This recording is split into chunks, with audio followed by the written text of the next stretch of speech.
So in fact, just the other day I pulled it looked like it's been leaking oil for a long time, so I pulled the oil pressure sensor out. It was leaking right out of the electrodes. Threw a new one in there, problem solved. That was a thorn in the previous owner's side for quite a while. Plus the big injector pump, that big inline thing that has 6 hoses or lines attached to it. The little weights in there, I think, are a little bit messed up and they don't respond fast. So when you have your foot on the gas and you have it under load, like backing up a hill when it's cold, if you take your foot off the gas, it'll die. Generally, the springs and the weights are such, they sort of spin around and fling out with centrifugal force. But the little pivot mechanisms must be worn out, so they respond kind of slowly. So it doesn't have time to swing in and apply throttle to keep it from dying. But I can get a rebuilt pump for it, maybe $1,000 or so. But that will wait till I'm out of debt. Until then, I'll just hold my foot on the throttle a little bit. So, so that makes me pretty prepared. If we had like a massive, nasty EMP event, man, within hours, I would be loading my supplies up into that truck, and I would be out of here. I would be to my bug out location, probably where my family lives. I already have supplies stocked there. And then basically, man, within 2 or 3 months, we'd probably see cannibalism in the cities if something like that happened. I just finished, I read about a year ago this book from the Fergal Squirrels website called Lights Out.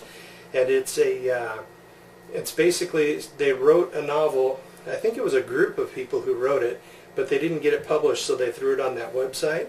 But it is a good novel. And it's about this small town in Texas, this guy who basically, you know, and their family and all the other characters, about how they survive and fight to survive after an EMP event. Now, for people who aren't aware of what EMP is, a nuclear explosion, even the tiniest one, generates a big pulse of electromagnetic force, which goes out and it will fry cell phones, power grid, the ECMs in your car, the analog brake modules, daytime running lights, electric watches, pacemakers, microwave ovens, pretty much everything that we rely on for modern society, everything that's like computerized. Backup generators in hospitals, you know, if people are on the table being operated on, they're probably going to die, because I doubt doctors keep flashlights around. I really seriously doubt it. So therefore, oh man, what a disaster. But and then the whole grid would shut down. Transportation, 95% of all the trucks on the freeway have electronic control modules powering the engines. I know, I work on them. You need a computer to interface with them. But all the buses I work on nowadays have electronic control modules, although we have a big bunch of buses in the historical fleet that we'd certainly pull out and put into service. But I don't know if I would stay here or I would bug out. Because chances are they would start confiscating vehicles that worked within days of the event. They did that in that novel 1 Second After, which I just finished reading. Good book. But I mean, I almost like Lights Out better, even though it's free. But I would say I would highly recommend reading either one. Now, if you're concerned about an EMP, you don't have to buy a $6,500 Dodge pickup. Now, granted, that's really cheap for that kind of pickup. The reason is prices on those things are dropping because people are starting to unload assets because of the economy and the lack of jobs and everything.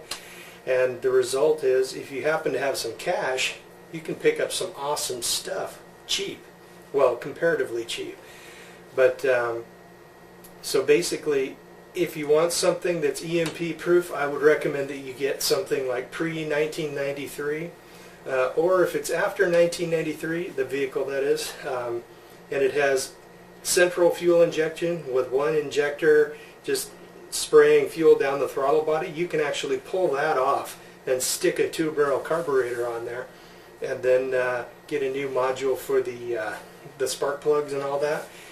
You can retrofit a lot of those vehicles, you know, fairly easy. So if you own something like a 95, 97 that's central fuel injected, I wouldn't dump it. I would just look into buying some spare parts for it, new carburetor, and or even the parts that go into it. You know, normally the new injector wouldn't be expensive. The little control module, not too bad, you know, and then just throw them in a little metal box in your house. So problem solved. My EMP worries are not over. My worries would only just be beginning if something like that happened. But at least I would have one vehicle that I could load up all my stuff and haul ass out of here if I needed to. I could load all of my food in the condo on that truck, plus most of my survival supplies and sleeping bags and clothes, and I could stuff that thing to the gills and survive easily on what I take with me for a year at least, probably a good deal longer than that. So that's a start. I mean, I have some kind of plan, which puts me about in the top 1% of the country, because otherwise most people haven't even begun to work on something like that. So if you're interested in that, preparing for the EMP dangers, look on getting an older car, like pre-93, because they're so cheap. Just anything that runs, people would gladly trade you their Acuras for that car after an EMP goes off, if it does. My estimation of the danger is about maybe 0.5%. I am much more interested in preparing for other things like the collapsing economy and all that good stuff. That's why I bought that scooter last year. That thing gets 80 miles per gallon and it'll go 60 miles per hour.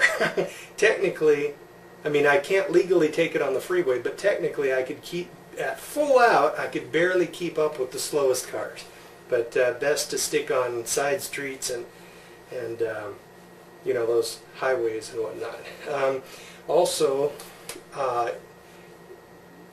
would recommend to like print out directions to all of your bug out locations. I have several where I will be going, and print out the directions for freeways as well as side streets, because if anything really nasty happens, boom, those freaking freeways are going to be so jammed that nobody's getting anywhere on them. So the best step, or the best thing to do, would be just to stay off those freeways and go on the side streets all the way.